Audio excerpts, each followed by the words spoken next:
Welcome to the Healthpreneur podcast. My name is Uriel Kame, New York Times bestselling author, former professional athlete, and founder of Healthpreneur, the world's leading company helping health and fitness experts start and scale high-end coaching businesses. If you want to attract more clients, learn how to convert them without feeling salesy, and deliver an amazing program for them on the back end, if you want to be inspired by what others just like you have gone through and how you can do the same no matter what life throws your way, then you are in the right place, because every single week, Monday, Wednesday, Friday, we're going to be bringing you the best to help you take your knowledge and expertise to the next level with your health or fitness coaching business.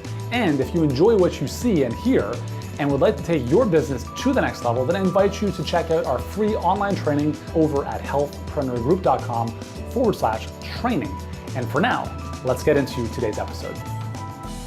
All right, so we are back with another client deep dive. I'm excited to have one of our HBA clients, Jill Sawchuk, on the line with us.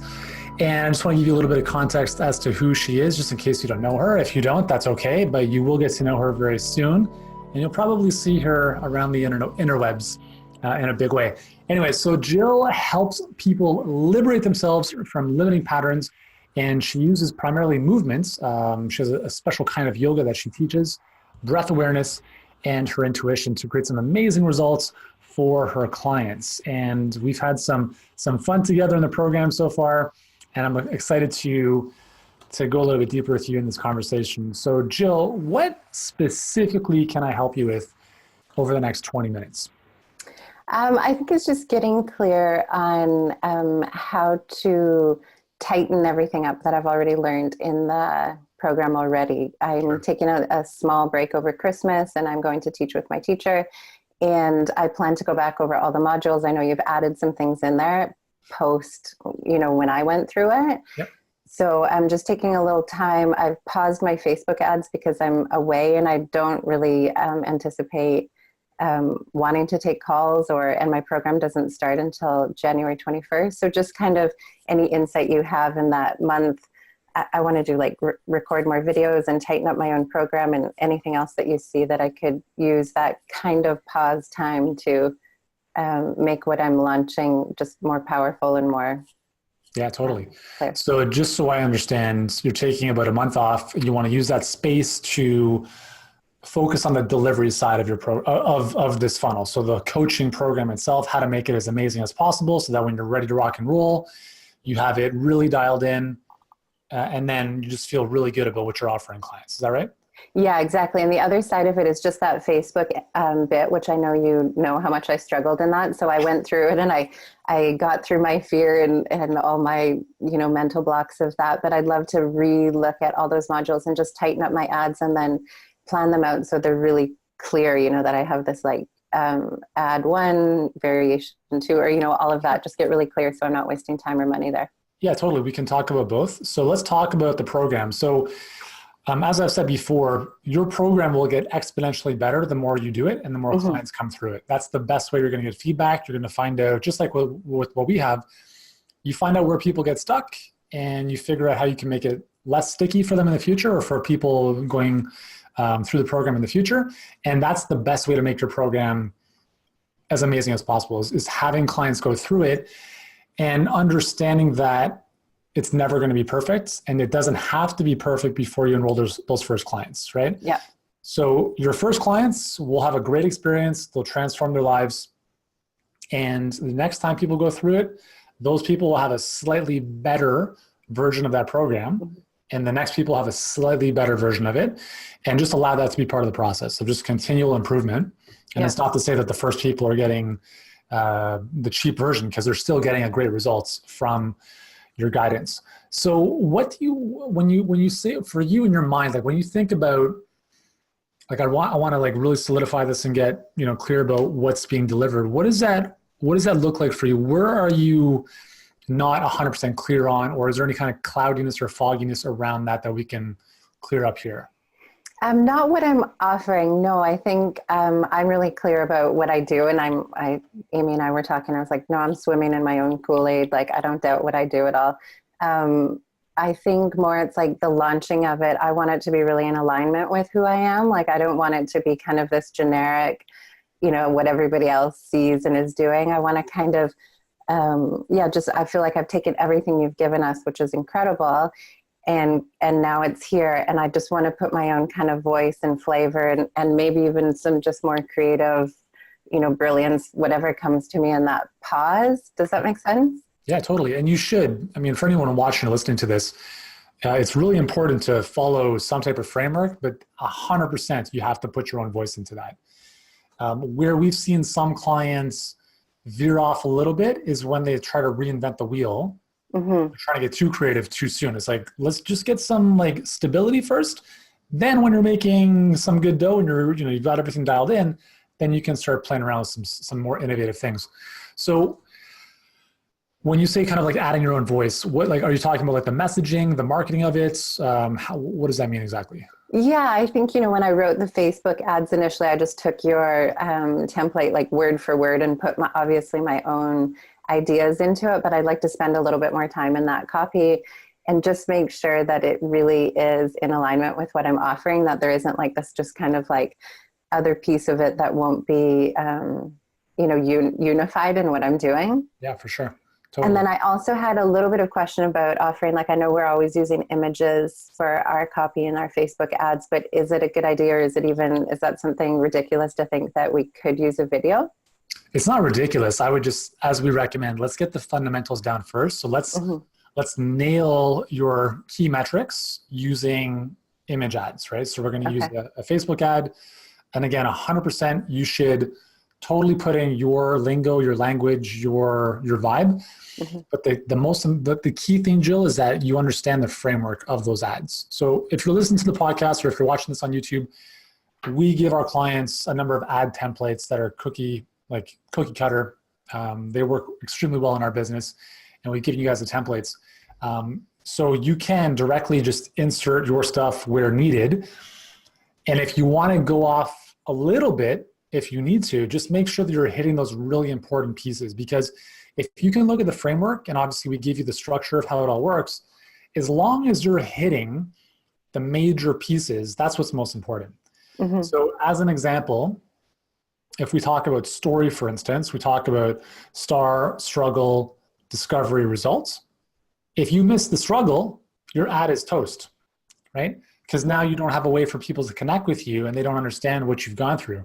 So does that make sense? Just really following the framework, but giving yourself that flexibility to kind of do what you need to do. So it's more of your voice, which is totally fine for sure. Yeah, no, and I do trust that. I think I'm not like rushed through it, but we're kind of on this like, keep up the momentum, just get through it. And the tech part for me definitely was like a mental block. So I was just like plowing through it so I wouldn't stop. And now I feel like I want to go back and just, make it like 110%, not like 95. Yeah, totally. And you'll find so you'll have an ad, the copy's done, and then going back to the video versus the image, use an image. You got some great photos that we looked at. Use those to start, because I would say video is good, but it's not necessarily better.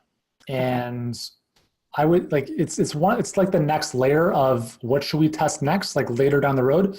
As long as you get the fundamentals, like all of our ads, what we've done to build, I don't even know if we've run any video ads, to be honest. Like it's all been text and image, all gone to our perfect client pipeline.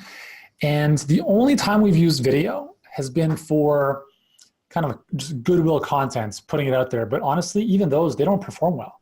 We just had a meeting with our ad buyer yesterday, and like shockingly, that stuff was not performing as well as if it was like direct to the webinar.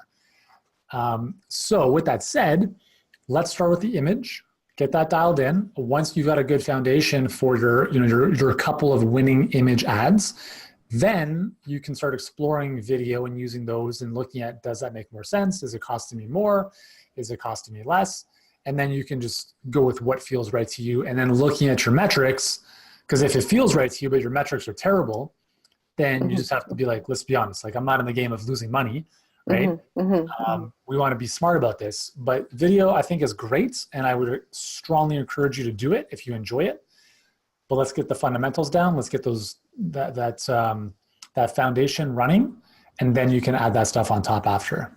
Okay. Does that work? Yeah. And another question that just like is coming to mind is, do you anticipate that this kind of I don't know, this template, this way of grabbing people through Facebook ads, like that it doesn't become kind of so generic that people are like, oh, I've seen that, I've seen that, I've seen that.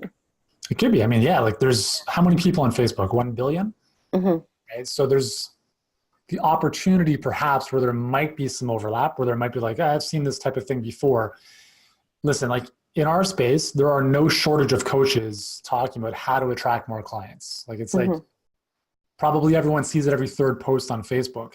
So what's going to grab people's attention is number one, the image, and number two is the copy, right? So that those 1 or 2 sentences at the top, it's going to grab people and be like, man, that's exactly what I'm going through, or man, I can totally relate to that. So even if the structure, the template is similar, it's your message. Right? We talk about message, market, magic. It's your message and the magic that's going to make the big difference. Because let's say that there are 50 other people that do what you do. And let's say they're all running Facebook ads. The market is the same. Let's just say they're all targeting the same audience as you. So the market's the same, but what's going to differentiate you from everyone else is your message and your magic. And your message is whatever, ad copy you're using. And the magic is going to be your solution, which is going to be your webinar in this case, some proprietary process that you've discovered, some discovery that you've made that's going to help them go from where they are to where they want to be. So the likelihood of that becoming an issue is real, but it's very unlikely just based on the volume of people you're going to get in front of and based on the number of different angles you can approach people with. Does that make sense? Yeah, it does. Yeah. So like, it's funny. We get this question so often, like, hey, like what if Facebook goes away, or what if like this doesn't work, or like, listen, like everything you need is on Facebook. Your clients, if you think about like who's got my money, where my clients at, Facebook is there. Like Facebook is the place. I mean, there are obviously other platforms, Google, YouTube. Facebook is the simplest to understand and deploy. And you'll have, the thing is like honestly, Jill, once you deploy your ads, you'll see how fast this can happen. Well, yeah, I mean, I did already in that first week. I only ran them for a week and I was like, oh, can I swear? Oh, yeah, shoot. I'm not, because I'm taking this break and I'm really committed to it. And that was the other piece, like signing up for your workshop. I anticipated that I'd be kind of done. Like I didn't have unnecessarily, you're not totally understanding what everything or what it's going to entail. So I just anticipated that by January, I'd be kind of not off the hook, but, able to go and do these other things. Yep. So that's why I kind of was like, well, I understand that as soon as I'm deploying those ads that it's going to be full on, and I just don't have the time or the space to do that right now. So yeah, it's a good problem because just to give some context for our listeners and viewers, what were you doing before the Health Business Accelerator program to grow, like to attract clients? You're asking me that? I'm asking you that. My whole business has always been word of mouth. I've never advertised or done any marketing. Yeah. And that's honestly is probably 90% of the people we speak with, it's the same answer. And listen, guys, like I'm all for word of mouth. I think it's amazing. Referrals is great, but as you know, it's not predictable, right? And the nice thing about when you have a system like this built out and you submit your Facebook ads, now it's like, how many can you handle? That becomes the problem. That becomes the issue is how many calls and how many clients do you want to handle? And that's up to you. Like you can say, listen, I'm only opening up space in my day for 2 hours of calls. Or other people are like, I'm blocking 12 hours for calls and I'm going to just go, balls to the wall and go all out. So it really depends on how you want to do it. And there's no right or wrong way. Some people want to do really big things and be super aggressive. We still recommend start small. So like 15, 20 bucks a day, find those winning audience, those winning ads, slowly but surely get confidence in where you can scale.